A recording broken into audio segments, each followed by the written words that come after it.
WFM 91.7. Good afternoon and welcome to The Big Question on Women Radio 91.7. Thank you very much for tuning in to The Big Question.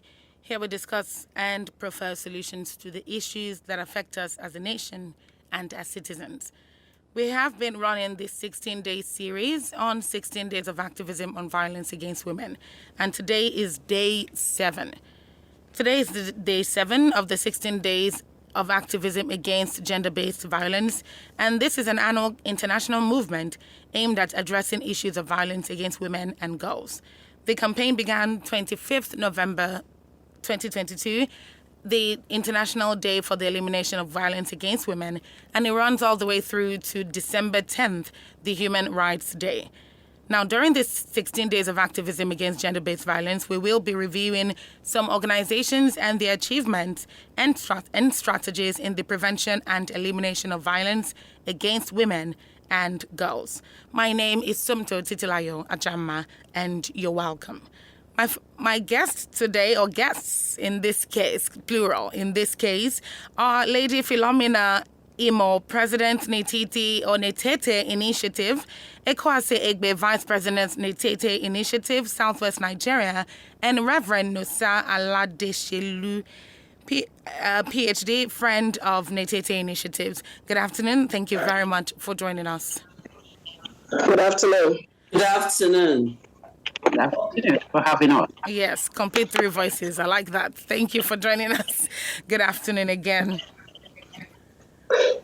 So we're going to be discussing the organization's achievements and, of course, strategies in the prevention and elimination of violence against women and girls. You can contribute on the program by calling the number 07000 917 917. 07000 917 917.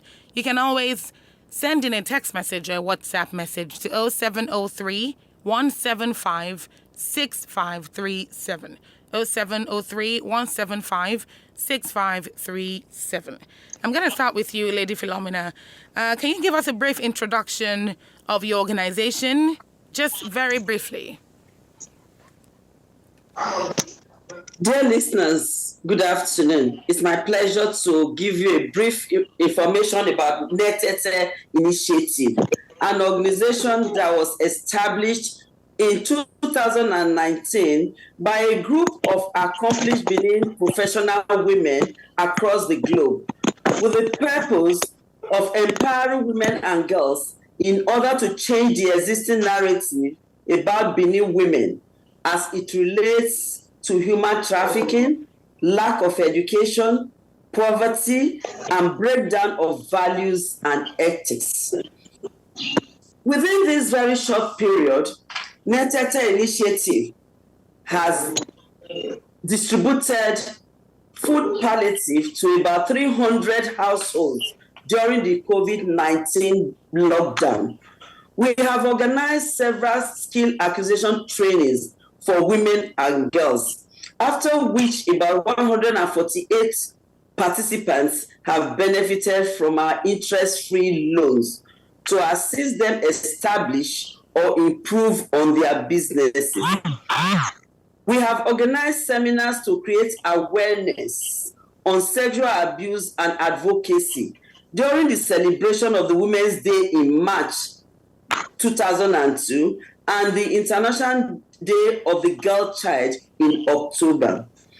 In 2020, the initiative collaborated with the counseling unit of the Psychiatric Hospital Uselu, Benin City, to provide psychosocial support for the family of late Waila Omozuwa, an undergraduate that was gruesomely murdered in Benin City.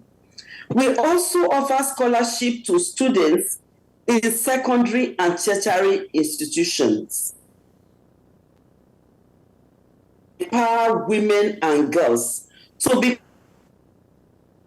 self-dependent and become less vulnerable to individuals who could subject them to financial, physical, emotional, psychological, and sexual abuse. We are still on the ground trying to do more. We are young, but we have tried to do all this in this short period. Absolutely. And this goes a long way to show your dedication. It goes a long way to show that you're very interested in changing that narrative, as you rightly said in your introduction. So thank you very much, Lady Philomena. All right, I'm going to direct this on to Reverend Dr. Nusa. And this one, I would like you to rate our success as a country so far in fighting against violence against women and girls. How do you think Nigeria has done when it comes to the fight on violence against women and girls? I want to view it in two perspectives. Okay. I want to see what Nigeria has done so far in trying to be part of the global fight against violence against women. We will have to appreciate and appraise Nigeria in a certain positive way, but we still have a lot of negative remarks concerning how Nigeria has fared. To start with, Nigeria is signatory to all international conventions.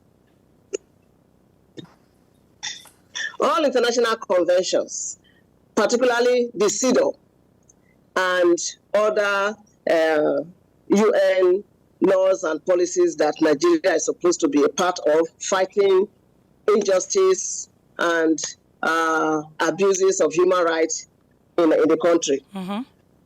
We also want to appreciate how Nigeria as a country has been able to pass the law, the act of violence against persons. That's the VAP law. And a good number of states in Nigeria, let's say about half the number. Some are in the process of passing their VAP law, but good number, half of the states in Nigeria have been able to pass their VAP law, and this is helping to checkmate violence against women in these states. Again, we want to appreciate what the government has done in trying to establish gender desk and gender desk officers in the police force, in INEC, and it has become a part of the protocol at the federal ministries, whether education, health, and all, to also establish a gender desk. And the activities of those desks are now being monitored by the Federal Ministry of Social Women and Social Development, at the Abuja level. We can also imagine that the governments who have passed this law have also tried in their own way to establish STAC, that is sexual assault report centers, quite a good number of being assisted with international agencies. So as far as Nigeria is concerned, we are trying, but trying is not still good enough, because we find that in Nigeria, implementation of these policies and laws have been our major problem, particularly monitoring adherence to the dictates, to the provisions of these laws. Talk about female genital mutilation, for instance. There's a law, and in fact, by the time Edo State passed that law in 1999, a good number of other state houses of assembly, took it as customary. They say, we also are going to pass the law. They passed it, but as we speak, many daughters are still being mutilated, circumcised. Yes, and so there's very, very poor adherence and a poor monitoring and management of the impact of that policy on our people. And we still find the police, brutality of the police, and incooperative attitude of the police. When women report their cases of abuse in the home to the police, a good number of the police officers who are the different DPO offices still imagine that that report is a family matter, and so they trivialize it. So these are the areas in which we see things that, as far as Nigeria is concerned, I'm talking about the citizens. We talk about Nigerian citizens. strong patriarchal attitude is displayed everywhere. Husbands still beat their wives, and you find parents now also molesting and abusing their daughters. The story is increasing almost by the day, and we want to say that Nigeria as a country, we have not tried in trying to be sensitive to the needs and the welfare of women and girls, and to imagine that those who are supposed to be protecting the women and girls in their homes are the one now abusing them. So the environment is not safe. And there is making everybody to wonder whether, when you talk also about safe motherhood, Nigeria comes second to India and maybe one of the other countries in the number of women who die at childbirth. And this is also part of the violence against women. Women die for different reasons, and nobody is taking note and trying to address it. You can imagine the number of women that die through childbirth. They go to almost 300, per day. We're talking about how heavy this situation is in the northeast in particular.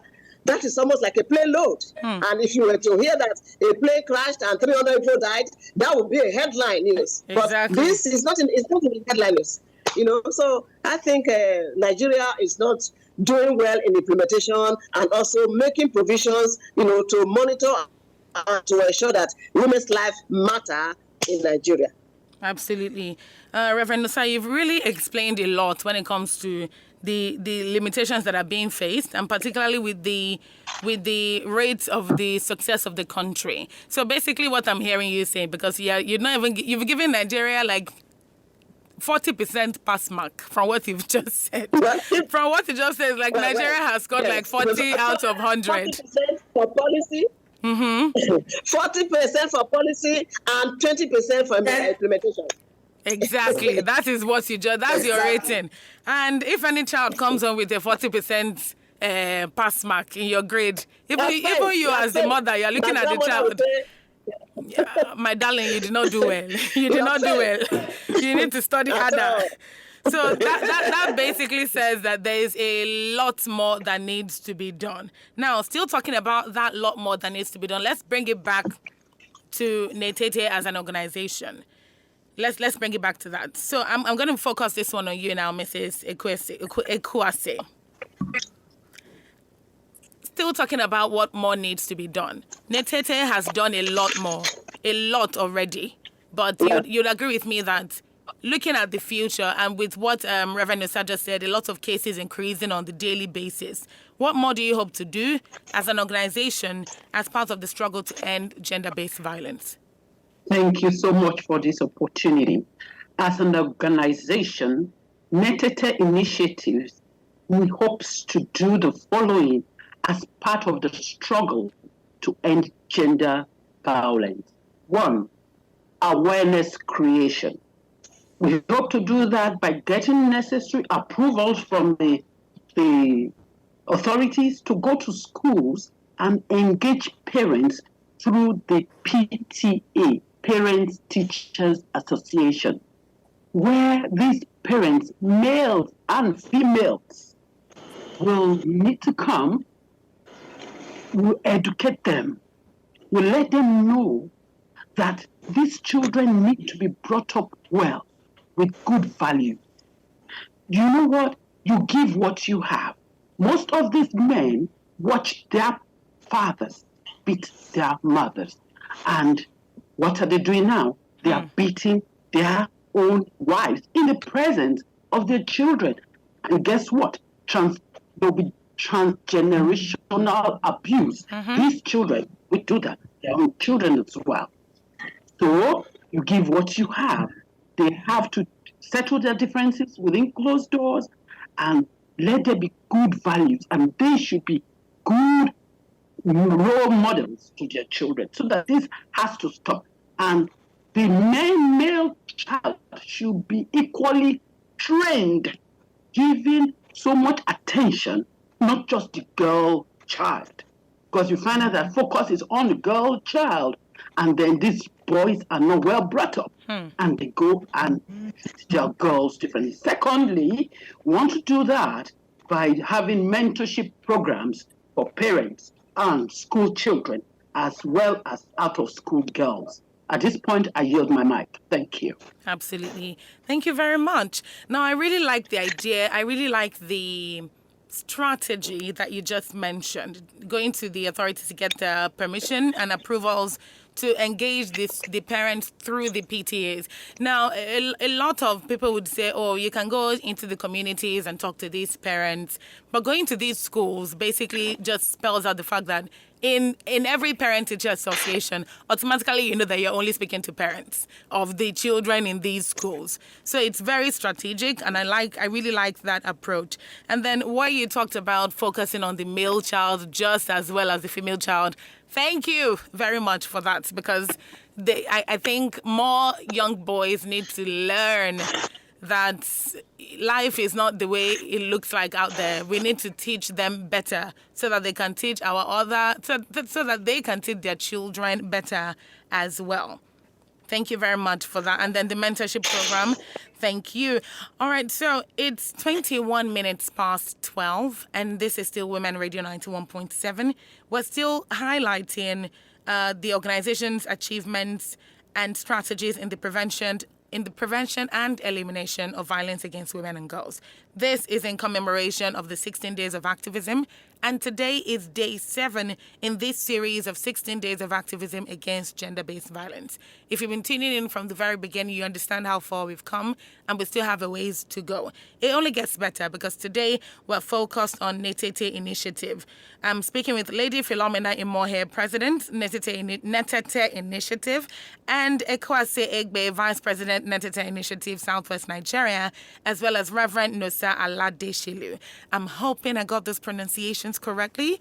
Please, if I didn't, can I have the correct pronunciations?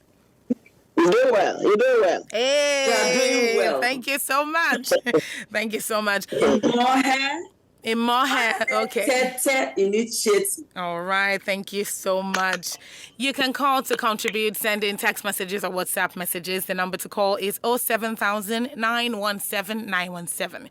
07000 917 917. Then, of course, you can send in text messages and WhatsApp messages. You can also download the Women Radio app at WFM 917 on Google Play Store and on iOS to listen to us live as well. Now, coming back to you, and this one I'm directing it to you now, Lady Philomena Imohe. So, you, Reverend Nosa mentioned a number of challenges in terms of some things that Nigeria has failed at. So, what would you say some of those challenges are for Netete Initiative specifically, in the line with continued advocacy against gender-based violence? Thank you very much. From my experience, victims hardly come out to disclose such occurrences like sexual abuse, rape, grooming, and beating. And even when you seek them out to offer support, they continue to live in denial to avoid stigmatization for themselves and their families. Dr. Nosa already mentioned that, and we find that's one of our problems, one of our challenges.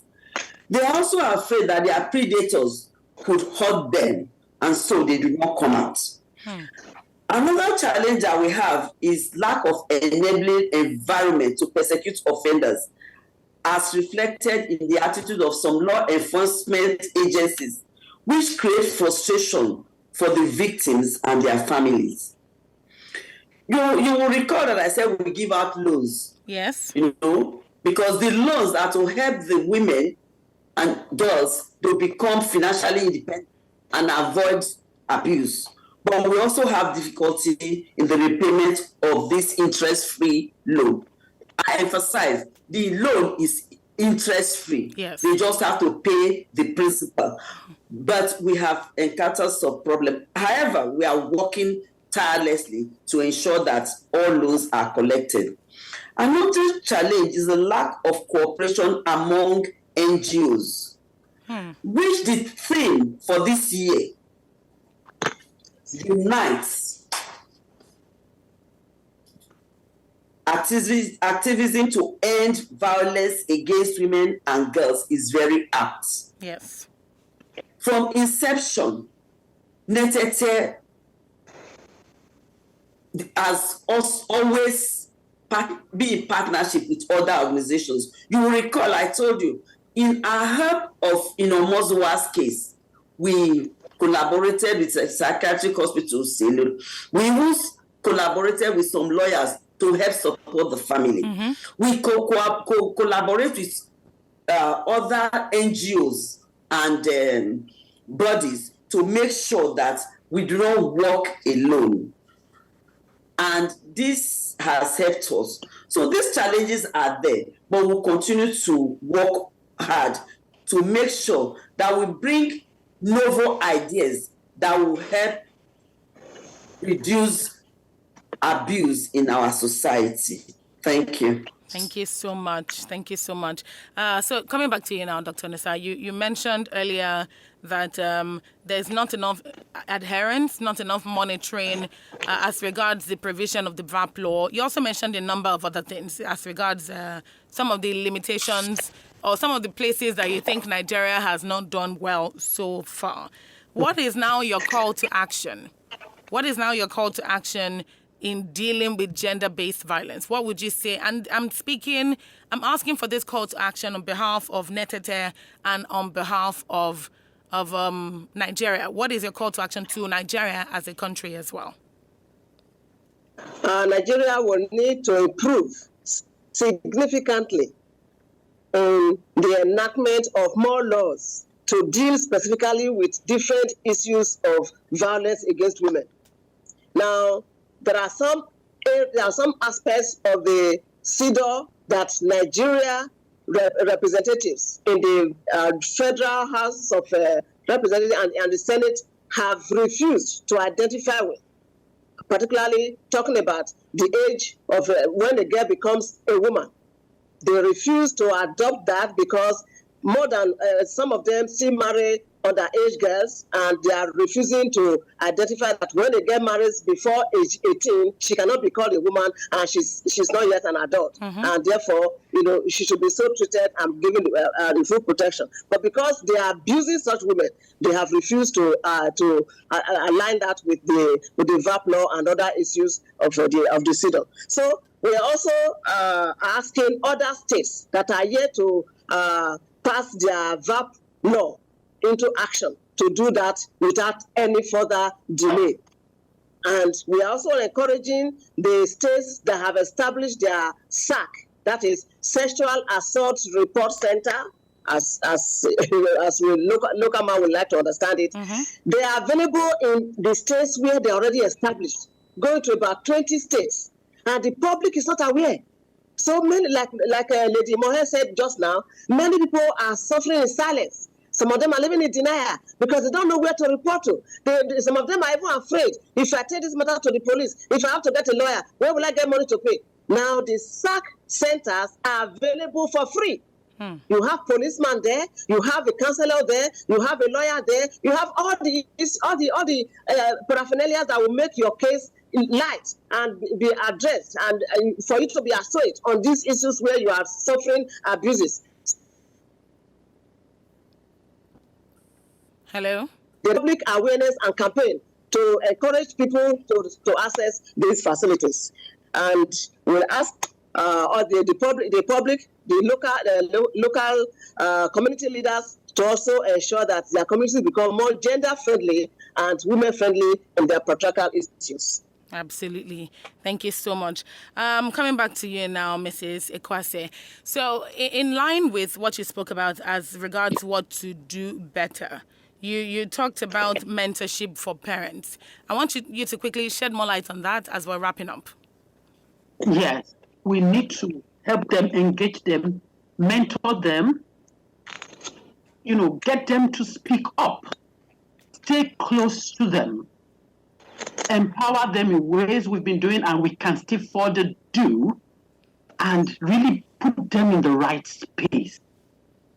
We give them a lot of motivational talks, speaking to their minds, letting them know that they can actually become who they desire to become irrespective of what anyone thinks about them. Absolutely. Thank you so much. That's such an important part of this. And I'm really hoping that all these initiatives actually work and the authorities give the right permissions and the right approvals so that work can start in earnest or work can continue in earnest, because I believe work has started already, right? Yes. Okay. So finally, Lady Mohe, what are your final words on this? Because this 16 days of activism has been on for a while, since Friday, 25th November, and is continuing till 10th December. In line with the theme now, what would be your final words? And you can narrow that down to Netete as an organization. Well, my final words is that all organizations, governmental, non-governmental, the media, religious bodies, parents, community leaders should endeavor to unite and collaborate with each other in the fight against sexual abuse and gender violence. Netete, we are out there. We'll make sure that we organize programs that will bring information to the communities that we work with.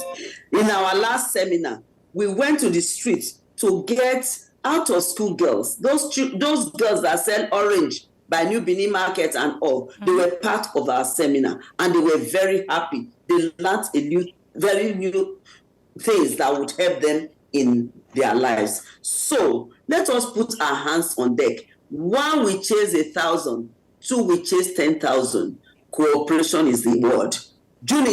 Let us unite and fight against sexual abuse and gender violence. Absolutely. Thank you so much. Thank you so much for joining us today on the program. Thank you very much, Lady Mohe. Thank you to you, Reverend Dr. Nusa. Thank you to Mrs. Ekwesi Igbe as well. Thank you so much for joining us today. Thank you for having us. Thank you for the God bless opportunity. you. Thank you. God bless you. We love your station. Keep the job going. Thank you very much. Thank you very much. Please enjoy the rest of your day. Bye-bye. Without wasting any time, without further ado, it's important to know that organizations like this are on the forefront when it comes to raising awareness and spreading the message of zero tolerance of all forms of violence against women and girls. It is very important to note that they have a lot of strategies, a lot of efforts already put on ground to ensure the continuity of this advocacy against gender-based violence. And it's important to support organizations like Netete initiatives. Raising awareness is also key to informing victims of their rights and the support services that are available for them. Organizations like Netete initiatives are basically out there for you and for people that are in situations of violence to be able to prevent these victims from further violence and the ones who have not even experienced it from experiencing them. So this is basically even at the grassroots level. So if you notice any form of abuse, it's important to report these cases. In line with the theme, let us unite and be deliberate in eliminating violence against women and girls. Special thanks to my guests today, Lady Philomena Imohe, President Netete Initiative, Ekwesi Igbe, Vice President Netete Initiative Southwest Nigeria, and Reverend Nusa Aladeselu. And to you for tuning in to The Big Question today. And, of course, to the producer, Elizabeth Akwerigbe, and the executive producer, Tomu Okewale Shonaya. Thank you very much for tuning in again. Remember to continue conversations like this. My name is Somto Titilayo Ajamma. Good afternoon.